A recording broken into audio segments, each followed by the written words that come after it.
Ready?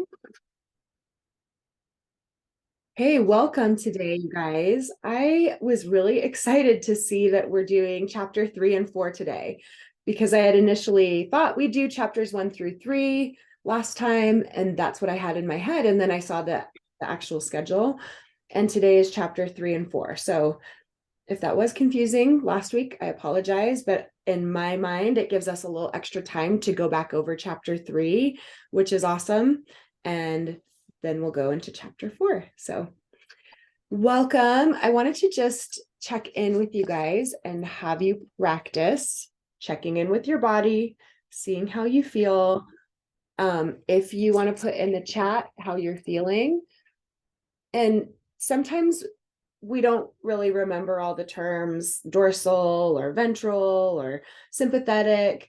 And sometimes you're like, I don't even know exactly what it is. Is it kind of mixed? Because there can be mixed states. So it might be helpful to say things like, do I feel more expanded or contracted? Or do I feel like generally like pleasant or unpleasant? Or do I feel like a low energy or a high energy? So you can kind of ask yourself some general questions too, even if you're not like, this is the emotion I feel, or this is the state. It's ventral with just a little bit of sympathetic. Like if you're feeling uncomfortable with those terms still, it's like learning a new language. So be patient with yourself, but also you don't have to get super precise in order to, you know, have some connection with your body. Oh, nice. So Wendy's feeling grounded, Sarah's feeling open and full of gratitude. Awesome. So those both sound kind of more in the ventral, like regulated, safe. That's what the ventral is. So again, if I know for me a little bit when I was starting, the terminology would get confusing. So please try and just be patient with yourself, and we'll keep repeating it, so that'll help. But yeah, the ventral is that safety, grounded. Oh, Renee's feeling that too. Nice. Okay, some grounded people today. Had some good mornings. Wendy said, I noticed myself going from dorsal to sympathetic to ventral and back and forth this past weekend. Yeah, I think of it sometimes like a sine wave, just like this oscillating wave that we're just like going down and going up and down and up, and noticing it without judging it is a huge first step. That's actually what she talks about in the beginning part of chapter 3, is that the more we can just be a witness and have compassion, then it changes it from our nervous system running the show and determining the story of our lives to us starting to have more of a dialogue with it and more of being able to understand it and work with it and see the magic in life. And Renee says, I always feel ventral earlier in the day than I join Wendy. Right. Yeah. So just good to know. And I love this quote, so I'm going to read it. It's on page 29. When we understand how our biology creates the platform for our experiences and how our autonomic state sets the landscape for our stories, we can embrace the many magical moments that make life such an extraordinary, miraculous experience. So we don't have to get rid of our nervous system reactions in order to have a full, fun, magical life. We just have to work with them when we do have them, right? And we just have to be compassionate with them. I often think of like a child that's, scared or needing our attention or crying. And the more we're frustrated with them, it doesn't really help the situation at all. But when we're compassionate with them and we're like, oh yeah, you're sad, your cracker's broken, even though, you're like, okay, that's kind of dumb, but you're compassionate with them, that child's going to respond a lot better than if you're like yelling at them, frustrated with them. Yeah. So love that. We talked last week about those ways that you can have some compassion with yourself when you notice you're dysregulated, saying like, this is a moment of suffering, or my nervous system's in a survival response. These moments of protection happen for everyone. And then can I bring some of that ventral energy or that safe energy into the moment? So you're like realizing you feel unsafe, you know that it happens to everyone, and you're consoling yourself of like, it's okay, it happens to everyone, and can I bring a little safety? Okay, so we can start to invite more and more of that safety in, to the point that we're like anchoring ourselves in that safety, anchoring in ventral, and then when we go to those other states, we have that firm, solid, like that trunk of the tree that we imagined from last time. Or was that last? I think that was in my membership call, actually, not in book club. Okay, I'm getting confused. So anyway, anchoring, the way she talked about it here was like, maybe you envision like a really calming place like the beach, and you have a rock that you've taken from the beach, and that's how you can invite some of that safe feeling back to you. You have some blanket that you think of, or a teddy bear, or something to help you anchor back to ventral. I'm curious, did anyone like find any mental imagery that came to them last week of like something they took with them from their ventral place when we did that exercise? I love that idea. I think for me, I do more just kind of like an inner child, and I think of an inner child and like consoling her. So I don't think as much of like something from the landscape, but whatever works for you is awesome. So she just talks about how like the more we're just tuning in, even in micro moments, and we're just tuning into our biology and how amazing our automatic responses are, that can even help calm us. So one thing that you can try, let's try together, is just closing your eyes and just noticing those things that are happening naturally, like your breath. You can hold around your ribs, or you can feel, the sides of your ribs or your chest as it expands and you breathe, or the small of your back. You could notice under your nostrils the rhythm of the breath, and how you're not having to consciously think to do that all of the time.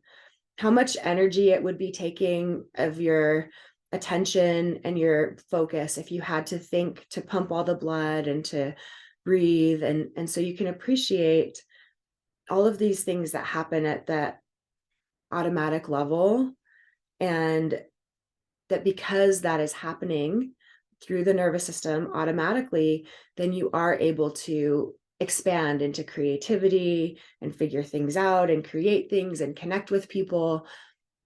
So we're like appreciating all that our nervous system and body do at this automatic level.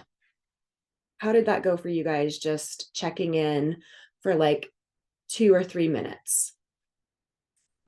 Oh, someone actually I'm going to read this comment from Sarah from before. A puppy was something that she was imagining from her like calm landscape.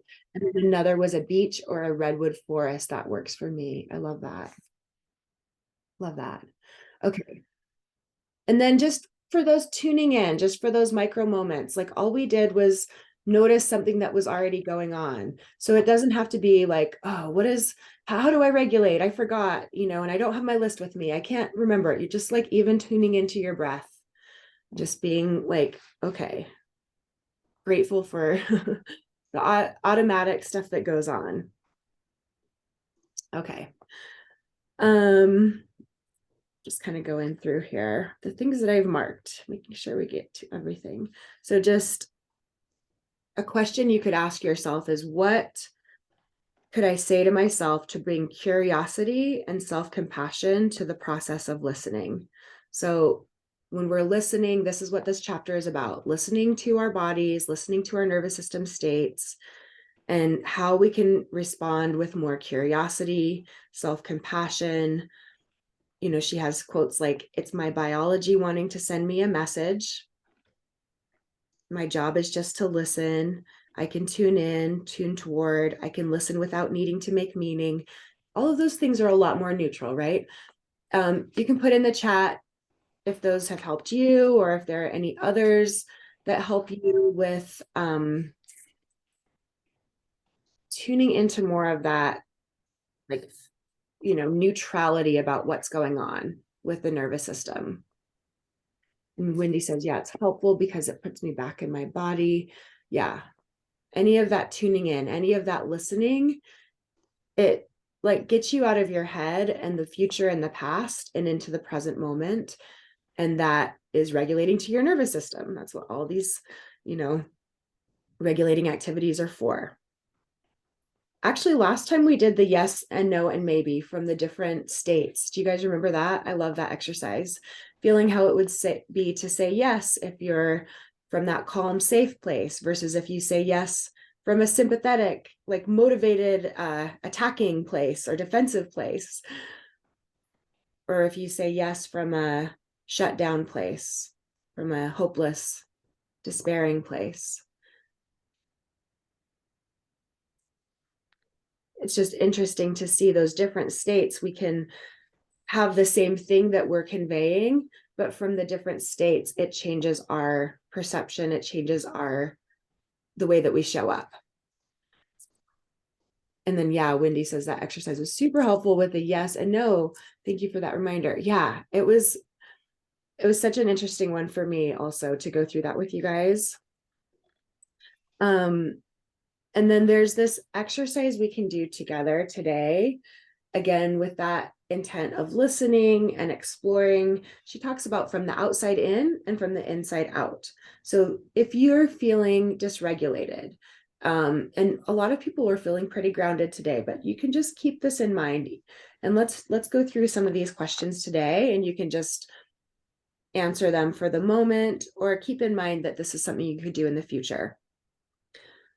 Just looking at the outside in is literally just your external environment. Where am I? Like I'm in my room, in my house, in Utah or whatever. And it's this day and it's this time. So time and space. What's happening in the environment? Maybe in my head, there's a bunch of drama, and in my environment, there's a cute cat on my lap that keeps snuggling up to me, right? So like that's what's happening in my environment. But when I'm in my head and, all the future problems, I don't even notice that. Who's around?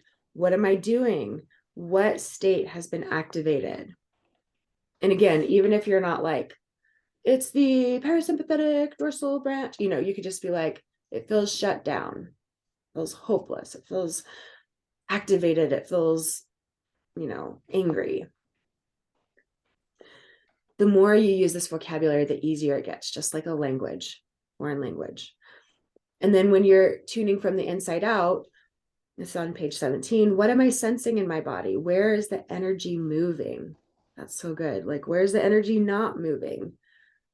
So you just start to notice where in your body you feel it, what it feels like. Do I feel filled? Do I feel empty? What state is active in this moment? This may feel familiar to you guys who are like learning pain reprocessing, or that are life coaches and you're learning about processing emotions, or even somatic experiencing. Like all of these things have this commonality of describing what's going on in the body, tuning in, getting neutral about it. You're coming back to the present moment, those types of things. Any comments, any questions? I think all of that is stuff we kind of already went over, and maybe just a little more. I like changing the wording from trauma states to protective states. It helps me accept where I am. Renee, I love that so much. Like, I think that is so like subtle, but important, because that word, a trauma response, trauma state, that can have a loaded meaning where we start to feel, maybe a little more helpless or victim-y or out of control or sad, or you know what I mean? But protective, that's also really a way of seeing what's going on with the nervous system. It's just trying to protect you. It's trying to protect you from what it knows from the past, which is usually trauma, because that's what we remember and makes a big impression. But yeah, I love that, Renee. Thanks for pointing that out. Protective responses. Okay. And then Sarah says, I did this while still in bed this morning and noticed my internal and external. But what I really noticed today was that I didn't judge it. So that's always a win. Oh, that is so huge. Like, that is probably the hardest part of this whole work, is not judging ourselves, I think, in my opinion. So yes, congratulations, Sarah. That's so awesome to be that listener, to be that observer, to be curious versus judgmental and shaming and critical, right? Whole different world. Love that. Okay. So let's move on to chapter 4. This is the longing for connection. And I don't know about you guys, but a couple things came up for me just with this topic. First of all, not really realizing how important connection is. You know, this is like important to our survival, and because so much of our society says that we should be independent and we should work through things, and some of our protective responses might be like, I need to do everything on my own and not let anyone help. So that was super interesting to me. And then the other thing that actually brought up on the tail end of that was a lot of guilt, because I'm a mom, and just thinking of like times I wasn't there to provide that safety for my kids, and just like even getting a little emotional talking about it. But I just wanted to mention that in case that came up for other people. I know not everyone like struggles with mom guilt. Maybe you're not a mom, or some moms don't struggle as much with mom guilt, but just I just kept reminding myself that like I did the best I could with the tools I had at the time. And when you know better, you do better. And that even my kids, like, there were some times that, you know, through the divorce, that I wasn't present for them and I wasn't like showing up as my best self, and they probably felt really unsafe. But our nervous systems are flexible, and they're changeable. And so, you know, just remembering that just because, you know, some children or yourselves have had some things that weren't ideal and probably traumatic even, um, that your nervous system, like this resilience is something that can always be developed at any point in life. And we actually have post-traumatic growth. And so some of the growth that we can come by this, you know, from some of the things we've been through, we couldn't have gotten if we didn't have some of those hard things that we went through. And then the other thing I really wanted to point out, they talk about how, like, with relationships, our relationships actually aren't perfect all of the time, and they don't have to be perfect. There's that reciprocity, which is like we give and take, but then there's rupture and repair. So it's normal for, like, in a parent-child relationship or other relationships, you know, with partners or friends or whatever, for there to be like not perfect times that you don't show up how you want, or there's disagreements, and then there's repair, and that's actually the sign of a healthy relationship. And one thing that is not mentioned here, but that I learned from trauma healing, somatic experiencing, attachment theory, is that, and it helped me so much as a parent, and I think it can apply if you're not a parent as well to other relationships, is that a lot of times we'll take this information and then use it against ourselves, as I did, right? Of like, oh, now I feel really bad. Like, this was kind of a triggering chapter for me to hear how important connection was, because then I thought of like how I failed other people by not being as present for them as I wanted to be. And so instead of looking at it that way, what they've actually found in research is that you only need to be there and present 1/3 of the time in a healthy relationship.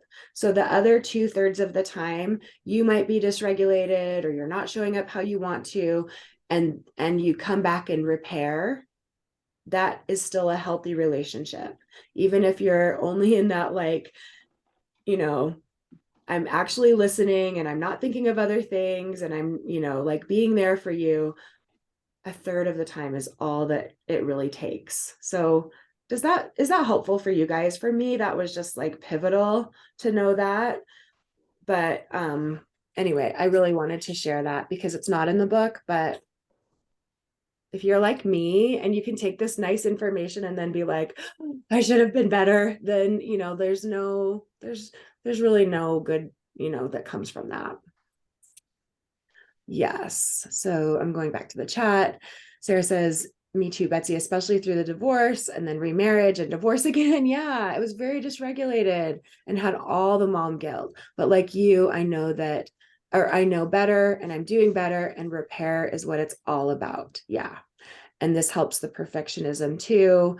Yes, very helpful. And exactly. Okay, so good. Yeah, you guys, it's not about showing up perfectly. And now that we know how to, be regulated, sometimes it's not like, okay, well, I have to be this perfect regulated person all the time in order to, have a fulfilled life and help the people around me. We're all working through this.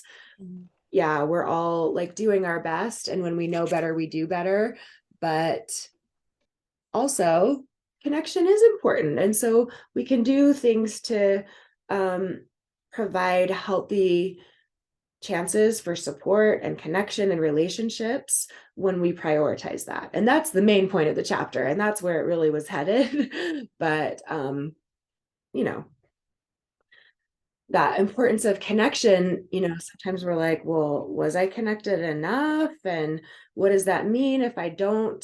Like, did any of you think things like, well, if I don't have those, maybe some of my relationships aren't those perfect ones that seem ideal, and we go through things and we repair. And did any of you like start to worry of like, maybe my connections aren't good enough? And that's the other negative place my brain went. But maybe hopefully you also thought of some resources you do have, and hopefully all of you did have at least one or two resources that you thought of like, there is someone that I can count on or that I can call if I have a problem. And yes, Wendy says I did, but stopped myself because I knew I wasn't going down into that pit that I didn't want to go. Exactly. Yeah.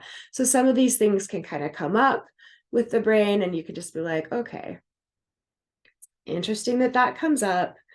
And also what we want to take from it is the good parts of this chapter. So let me skip to the first one. Okay, so we talked about the repair, the rupture and repair. Oh my gosh. So the lack of connection, I love this kind of stuff, brings health consequences. We experience daily suffering. There's a higher risk of physical disease and psychological dis-ease. Our immune function's impacted. We have higher levels of inflammation when we don't have good connection. We have higher risk for cancer, heart disease, and diabetes. We suffer with ongoing anxiety or depression. And as we age, these risks increase. So they have linked those to connection. The way that I talk about it is just our nervous system states, right? That connected state is that rest and repair state. And when we're not in it, we're always in those protective states. That does affect all of our immune system, our inflammation, even all of that. Isn't that crazy? Even our inflammation, you guys, is affected by our nervous system and our thoughts and feelings. I find I disconnect when a loved one hurts me by lying, so I protect to not get hurt the next time. Right. Okay, so there's even a lot there with a protective response that comes up and wanting to like not get hurt the next time. And there could be some different ways of seeing it that, possibly you let that person be who they are, and you know, sometimes they lie, but you could still stay more regulated and not see that as dangerous, because you see that as they're a person, that they lie sometimes, but it's not dangerous. But that could be a whole coaching session in itself. But just knowing that, yeah, that lying is a trigger for me, and then I go into this response, that's the first step. And then Sarah says, Michelle, yes, sometimes I get dysregulated and sometimes still can't do what I know, but I repair now, which is the growth for me. Exactly. The repair, that was so pivotal for me to understand too, is like, okay, I'm actually good at repair. So I did have that feeling of like, okay, I may not always show up how I want, but I can come back and be like, hey, when I didn't show up how I wanted, let's talk about that. So I feel like I can do that part of it. Okay, so there's it's not just being around people that makes us feel connected or not, right? Can any of you think of a time when you've been around people and felt totally disconnected? Or can you think about a time that you've been around people and felt connected? Right? So it's not that you're around people or not, it's how you're feeling. If you're feeling safe or not, if you're in that ventral state, you can feel connected. If you're in protective states, you can't feel connected. Like with the lying example, if you're in a protective state, you can't feel connected because you're like, oh, this is dangerous, and I might get hurt or something, and you're protecting. You can't be in both, right? You can't be really connected and protective at the same time. So she talks about the social engagement system. Do you remember last week when we did the pathways?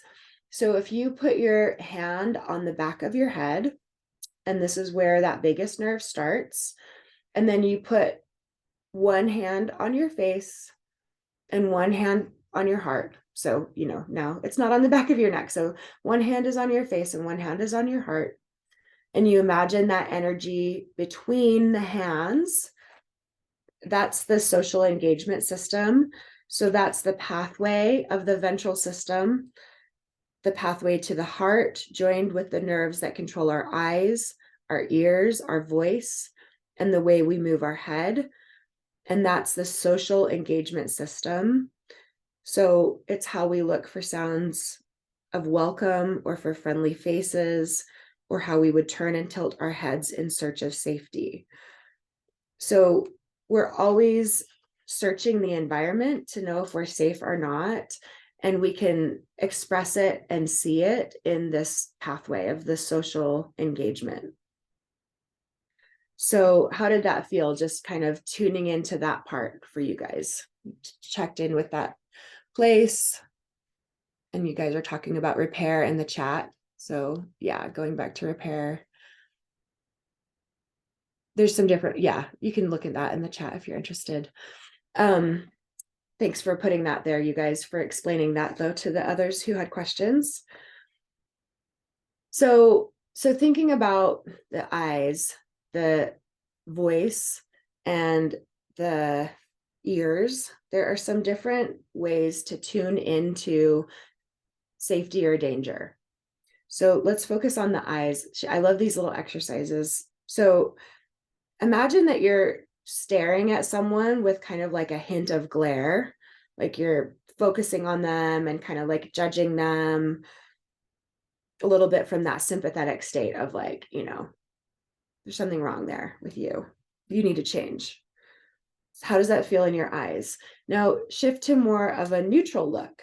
So you're not like, you're just kind of neutral looking at that object, or you could be looking at the computer, but you're just looking with more of a neutral feeling. How does that feel different in your eyes?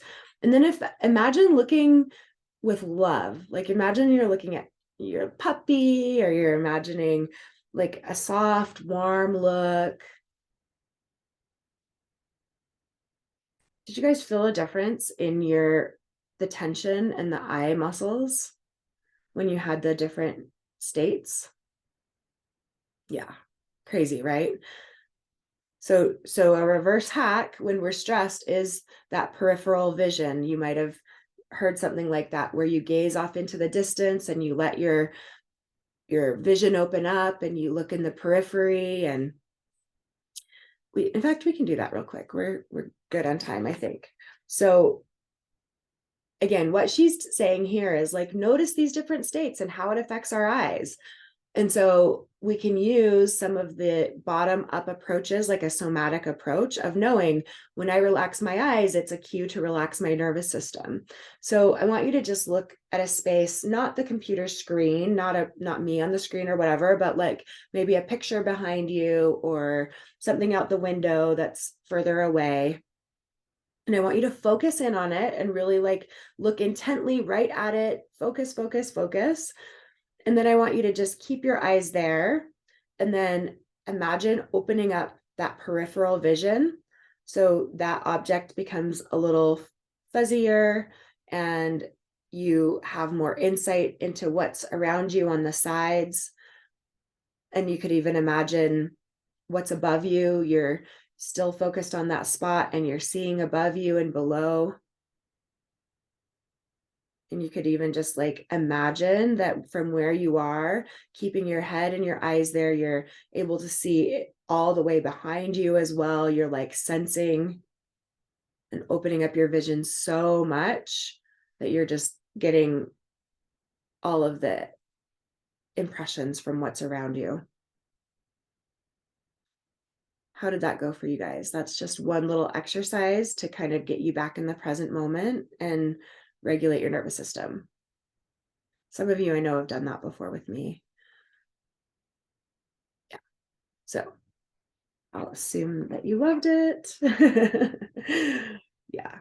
Okay. So moving on. So, oh yeah, Michelle says I release very quickly with this. Yes, it's so good to know. Like we have a bunch of different tools in our tool belt. And so you could be in a meeting and you're like, okay, well, I can't like do tapping or humming, but I could just like look out the window and then I can expand my vision and then I tune back in and I can pay attention in the meeting again. More body connection with the second one. Sonia says, Wendy says, I think I was focused too intensely. I get to try that again with softening my gaze and see how it feels. Yeah. Yeah. So interesting, huh? Just how the gaze can even just send a different feeling into your body. And then with sounds, like I didn't really realize this, like a low frequency sound is more likely to bring more of that fight or collapse response. And a high frequency sound draws your attention to find the source of what's wrong. So that makes sense to me. I'm thinking of like a baby crying or like a fire alarm or like a, even in that movie Psycho, you're just like activated and you're like, oh my gosh. Whereas that low frequency can kind of be like, there's just something uneasy here. There's like, and you can think of movies where they do that too. And there's just these, just low, and you're like, oh my gosh, something's ominous. So you can tune into your soundscape. Last time we talked about landscape. So your soundscape, just pause for a minute here and just listen to what you hear around you.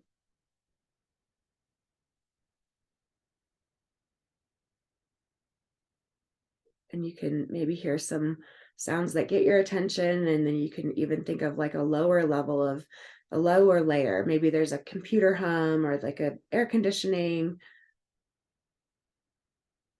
a variety of sounds that make up your soundscape. And then she says we can have sound marks. Oh, so sounds of a helicopter trigger me. Yeah, there's an interesting example from Dr. Schubiner of a man who was an army vet and would get ankle pain randomly. And then his wife put together that it was every time he heard a helicopter, he would have ankle pain because it would subconsciously trigger that fight or flight response from his time in the military. I notice any nature sounds calm me, but city sounds activate me, cars, people talking, etc. Yeah. And some people love city sounds. And like sometimes I put on one of those like soothing rain sounds, and it's like this freaking storm that sounds so scary. And I'm like, how is this relaxing to some people? But some people love the sound of a storm, and other people it's activating, right? Sound of a train relaxes me. My grandmother lived next to a train. So interesting. And yeah, and other people like that train could just bother them or whatever, right? So, and then knowing what sounds are welcoming to you, what sounds that the sound marks. She talks about the ocean. I was thinking of, just a song that I like that's like more of like a spiritual chanting kind of like song. I don't even know how to describe it. It's like a yoga song, but anyway, it's just like those tones calm me, and humming, when I just like hum with a low frequency, that calms me. Or I thought of one other example I can't think of now, but yeah, it may even just be like one of those air conditioner apps or the ocean sounds. Yeah, even if you're not by a beach, you could use, an app or something. But yeah, the beach and lots of thunderstorms. Yeah. And then she talks about prosody is prosody. Yeah, that sounded weird when I said it. That's that tone of voice. So you think of like how you talk to a dog and how you talk to a baby and that sing song, like, oh, da, da, da, da, da, da, everything's okay. And you'll hear it in, people who are guiding a meditation and they just have this enchanting, soothing, that's prosody. It's this like through the vibration of the voice and um the intonations and the sounds of it, it can soothe our nervous system. So we can even pay attention when we hear the sound. We can hear that it can spark a danger protective response. So we don't even hear the meaning of what's being said when we're activated by a sound, right? So just noticing, we might even not interpret correctly what's being said to us when someone's yelling if we get triggered by yelling, right? That's all that's saying. So just noticing, like, again, our nervous system state is determining how we even view reality. So people talking loud, fast, excited, it activates my sympathetic, and that's the right term, right? Yeah. So, and sometimes we might like that, right? If we're kind of feeling down, we're like, I love that friend that's just like bubbly, and sometimes that might be activating and too activating. And we're like, okay, I'm already right on the edge and I just need you to like slow down and talk slowly. And I want to listen to this slow song and not this like fast music. We also have vocal bursts. I love this. So there's those sounds like and huh and uh-oh. And like they're universal sounds. They're sounds that we can communicate clearly with without needing words. So even I'm thinking of a lot of times when I'm a coach and someone's telling me something and I can just say like, or like, oh, then they know that I'm listening, but I'm not having to like have a whole discussion about it. So yeah, so just thinking about those vibrations of sound and the qualities of sounds and voices, like that can be very anchoring and regulating to us. Messages from head movements, like that was really interesting to me. Just the ways we turn and tilt our heads can indicate if we're safe or not. So if we just had to talk to someone and not move our eyes and not move our head at all, how would that feel if you imagine that scenario for you of like having a conversation and you just have to maintain eye contact and you can't like move your head at all, and versus if you're able to kind of like every so often look around at what's in the environment. I never realized this was like ever playing into anything, but when she said it, I was like, oh yeah, it does feel better. Even when I'm dancing, I'm often like looking, you're looking in the environment, what's going on? Are people going to run into you? Are we, so did anyone else find that interesting? I just thought that was kind of interesting. And again, we can reverse engineer to know like what we did with the vision. When we're feeling triggered, we can look around our environment and we can like turn our head slowly from side to side and we can see what we see, and we can use that in our favor to regulate back to safety. Yeah, so good. Okay. So she talks about connection in 4 different ways: connection with ourself, with others, with the world, and with spirit. And each of them are important in their own ways. So, connection with yourself, we've actually talked quite a bit about that with the compassion. And she talks about seeing the different parts that we have. So, I think that's a really good way to look at the stuff with the nervous system, is like there is part of me that's scared and there's part of me that wants to do book club for you guys each week or whatever. There's part of me that's you know like feels a protective response, and then there's part of me that does want to go to that social event or whatever, right? So just acknowledging those parts, not resisting, not pushing against those parts. That's how we connect with the self. Basically, I feel like this book is a lot about connecting with the self, because we do that through our bodies, through our nervous system. The connection with others, again, that's that social interaction, engagement, connection from the face to the heart. Consider the ways that you engage. You could connect remotely through text, email, phone, video conference. Thank goodness for this time that we live in a way, right? You could have in-person connection. You could have regularly scheduled activities or in the moment invitations. So just take stock with the ways you connect at work, at play, at home, with family, and with friends. So maybe that helps if maybe you already feel very connected in a lot of ways, but maybe you were like, oh no, I don't have enough connection. Where are my connections? So just, there might be different levels of connections that you have in these different places. I have my like dancing friends, and I have my yoga friends, and I have my like family, and then I have some like dearer friends, right? But just maybe one or two of them. So you don't need to just be like, a friend that's with you next door all the time, right?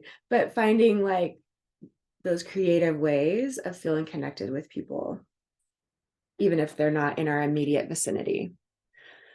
Oh, let's go back to Wendy's comment, connecting with the self in a physical way. I see how this connects along with the flow of emotions that happens with these different states. It's a beautiful flow, really.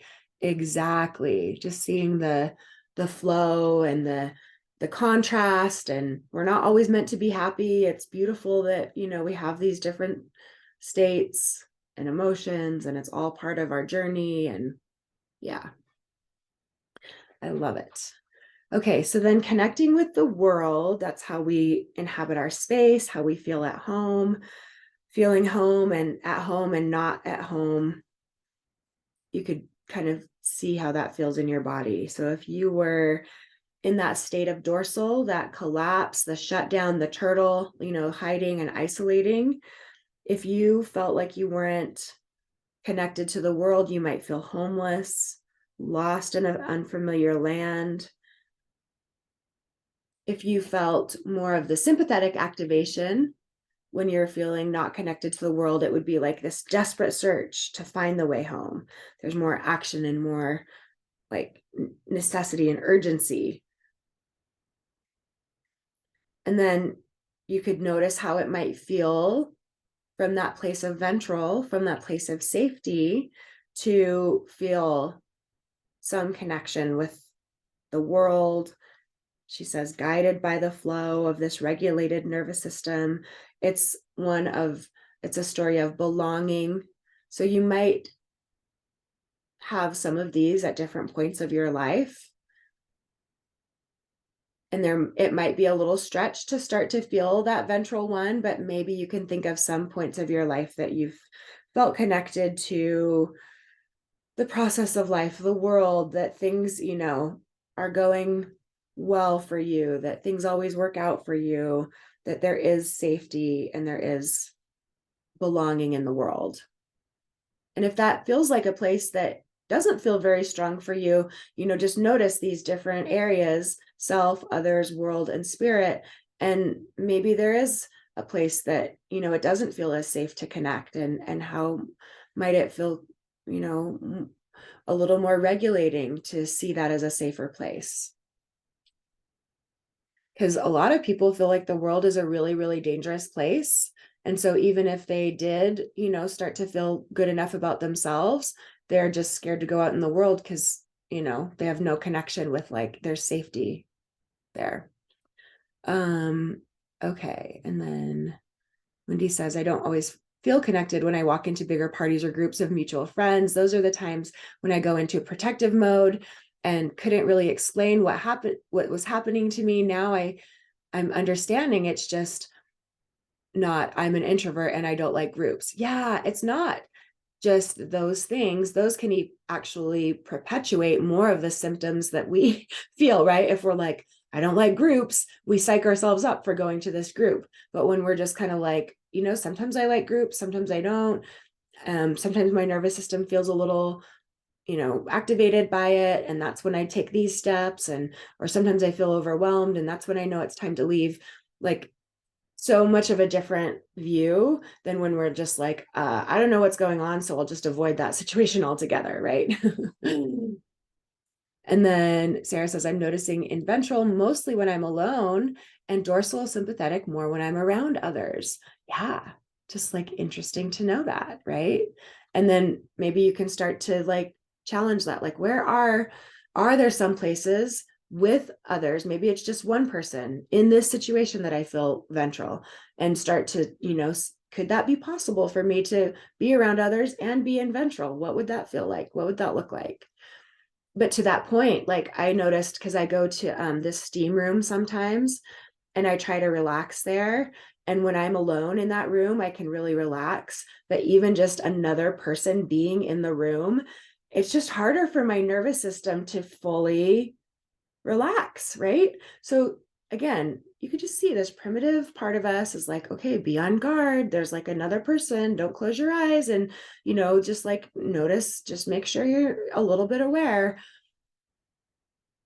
Maybe that's good. Maybe it's not. But just noticing that it's there was a huge realization for me, because I'm like, why do my muscles feel so much tighter right now? Oh, yeah, because I'm just not letting myself relax. Because, like, I think maybe there's some unknown danger of having someone next to me. So it's just good to know. And then, Wendy says, this is a great aha for me today. It's a win. Yeah, I think it's so good when we can just like label what's going on. And then instead of it being this big, like, well, I just have this, like, I'm just weak in this way, or you weren't even saying weak, but this label is just me. And I guess I just have to avoid all these kind of things in my life. You're just like, no, my nervous system, it goes up and down. And sometimes it freaks out when it doesn't need to. And I'm just here to, be there for it, and just stretch where it feels comfortable, but not stress it. Stretch, not stress. And Michelle says, it's hard when I'm in sympathetic dorsal when I'm alone. I can do practices, but sometimes it's still hard to get back to ventral. Yeah, I mean, some of that is what she's saying here. Like, co-regulation is a real part of feeling safe in the world. So, when you are alone, again, it could be that, simple enough, simply just reframing that of like, how can I still have connection in those other ways when there isn't a physical person here? And sometimes it's that connection with yourself, or sometimes it's just petting your dog, or it's, texting your friend or calling someone. But, just seeing, that when you're in the sympathetic and dorsal, when you're alone, it does make sense that it's harder when you're alone. Like, does that help to just be like, oh, okay, that does make sense? And then you might also just challenge that belief and find some of the times, because a lot of people do actually feel more regulated when they're alone. And so you might actually notice like, oh, I actually feel more regulated when I'm alone too. So, like, what are those kind of things that I like to do when I'm alone that help me feel regulated, so that when I'm activated and alone, then I'm not like, oh, just stuck in this victim place. Yeah, I would like to learn to get into ventral more when I get around others. I want to flee in order to get back. Yeah, that'll just be that like process of graded exposure and just growing your capacity, but totally, totally possible. Yeah, and so soothing instead of catastrophizing. Yeah. And Wendy says she spent most of her life in sympathetic and dorsal, so being in ventral has felt weird to me and not in my comfort zone. You know what? That's such a good point, Wendy. When we have felt, and I think I've said this before, but I'll just repeat it over and over. When we felt in sympathetic or dorsal so much, it feels weird to feel in ventral, right? Like, it would feel weird for me, maybe in that steam room, to be like, no, I just want to like pretend like no one's here. Like, it might have been hard to convince my brain of that, right? It's just like, no, someone's here. You got to be on guard a little. So just realizing like But then I was able to actually relax myself because I was like, okay, there's people all around, there's no dangers, nothing's going to happen. And I was able to relax. So you can also, show your nervous system, even though it thinks there is a danger, you're okay. All right. Yeah, my body's always searching for the drama. I'm waiting for the other shoe to drop. Yeah, that's just a habit. So it's going to change as we keep focusing on those glimmers and what feels regulated and how it feels good and that we're safe. And it's like making a case. It's like a detective that's making a case, and it has to get a lot of pieces of evidence. And with just one piece of evidence, your brain's like, no, I think we're still in danger. But if you get enough pieces of evidence, it'll start to shift more to like, okay, I guess this is safe. And it does feel better to live in safety. And it does, I'm actually like more able to handle if things do come up when I'm regulated than if I'm worried all the time. Right. Because sometimes we think like somehow this worried state is like protecting us, but it's actually making it worse. Like we're gonna show up worse, and like chances are the results will be less of what we want than if we were regulated. And yeah, the more of the glimmers, noticing more of the glimmers, saying it out loud. Yes, right? Like say it out loud, extend it, try to milk it out, try to savor it, try to feel that glimmer throughout your whole body, try to think of what else is good. Yeah, I love to do that too. And just like, like if there is a little celebration, just really savoring it, closing my eyes. How does that feel in my body? This shows me, yes, the world is a good place. Things do happen. I've got this. No matter, this is a quote from her. So, no matter where we are in the world, we can take the feeling of being home with us, right? So, this is this connection with the world and belonging and feeling at home. Again, it's not so much the external factors, it's how we feel internally that determines how we'll see the world and how we'll show up.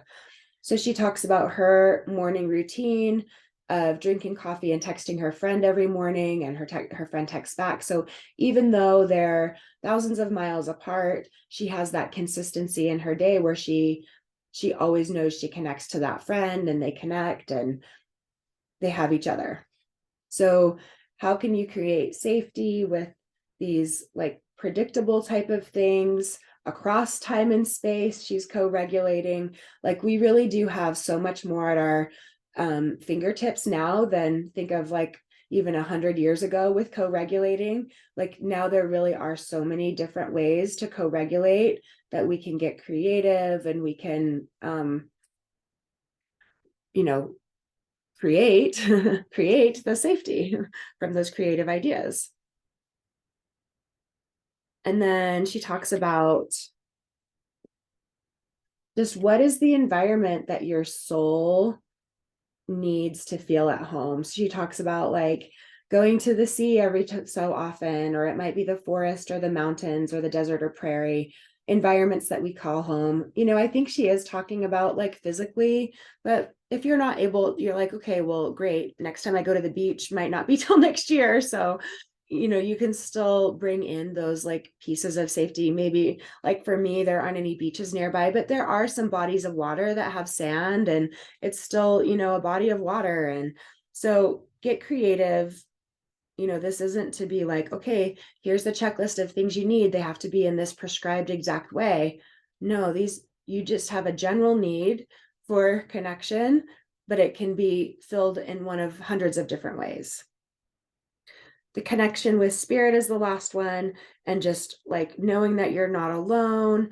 I do this little thing where if I find a little like money on the ground, that I'm like, oh, this is a sign from the universe that like money's always flowing to me and that I can feel abundant. And like there might be a little, sometimes people look for a specific kind of bird, and when they see that, they're like, oh, okay, that's a sign, from God or from the universe or whatever. So it could be spirit animals, energetic beings, ancestral connections, nature, any of those feelings that are deeper, that there's this deeper purpose and connection.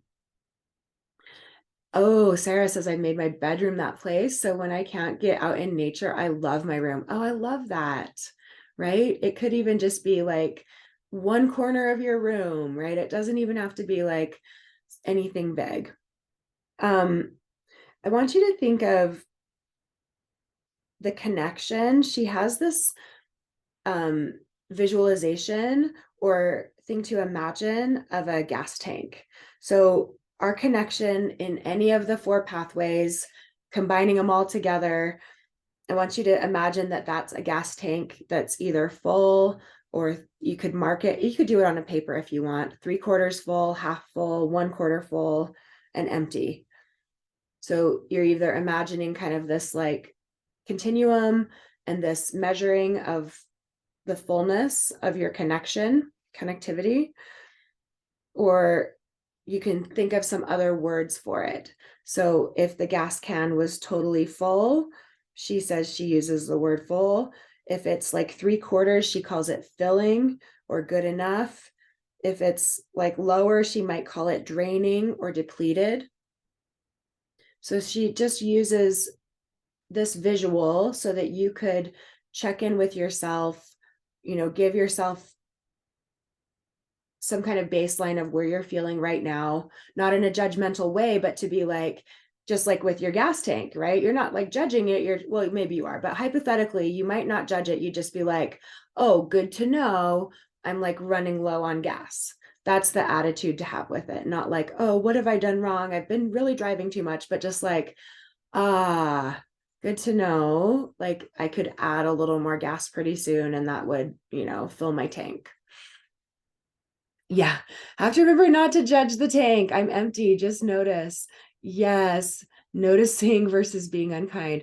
You guys, I resonate so much with that. And I think a lot of probably the people who are here on this call or the people that I work with who have chronic pain for sure, like we have gotten so good at like trying to be perfect at things and noticing and then judging. I want to be better. We want to be better. We have this good intent, but it can feel really horrible. So we can just notice with compassion. That's why the gas gauge can be, unless gas is a triggering thing for you for money or whatever, because sometimes it is, but just thinking of it as maybe your phone battery. And maybe that's, again, don't have the judgment of like, I've used my phone too much, but whatever it is, something that you're just like, it's pretty neutral. All we got to do is recharge it. Not a problem. So if you just take a moment in these last minutes and think of yourself, your connections with yourself, with others, with the world, and with spirit. Where do you feel more abundant? And where do you feel more longing? And not to judge, but just to be aware and to nurture yourself and to be able to give yourself that, structure and support that you need, this regulation that you need. You can just start to assess that. Going back to the sound, Sonia says, when my tank is empty, I get really sensitive to sounds. It's my indicator light now. Oh my gosh, 1,000%. I can be like, how come I cannot stand the sound of my dog eating food right now? Because you're activated. Exactly. Yes, yes, yes. Okay, you guys. Oh, one last thing she talks about, solitude versus loneliness. So you could be alone and it could be nourishing to your soul, that solitude. So you could think of times in your life you felt that solitude and peace and that nourishing of being alone. And then you can feel where it turns to loneliness. And so you can start to monitor that for yourself, because we don't have to be connected all the time. That's not exactly what she's saying either. It's this beautiful dance. It's knowing where you are right now and what can help you get more of what you need, but just, without the judgment, basically, as we've talked about. And then Michelle says, it's hard when others expect us to be the same mode all the time.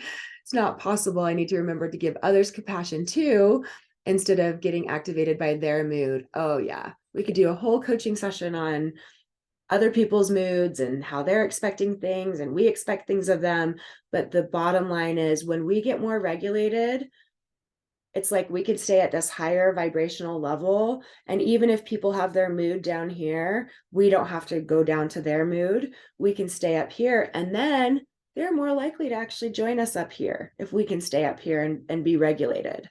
But what we've, yeah, fingers crossed, it is magic. It can work, but it is also be patient with the process. But at least you could have that hope of like, I don't have to show up as dysregulated just because this other person is. And sometimes I don't. And I can see how, like, when I can stay in that higher vibration place of neutrality and love and compassion, sometimes they either stay where they are, which is what was going to happen anyway, or they might creep up a little bit towards where I am. But going down to their level doesn't help anyone. But that's what our survival system will have us do when we're not aware. Yeah, and 1/3 of the time, the rule of thirds. Okay, you guys, thanks so much for joining. You're just so awesome. Next week, I guess I should have looked at the chapters for next week. I think we're doing 3 chapters next week. I forgot. Oh yeah, chapter 5, 6, and 7. So we'll do that for next week. But if you've noticed, you don't have to have read everything. We go through it. We do lots of, talking about it and feedback. So come even if you haven't read it all, and you're welcome to read it and come with your ideas to share as well. And thanks, you guys. You're just putting thanks in the chat and enjoying the book. And it helps me stay on track with my reading and learning. Same. It's kind of why I do these too.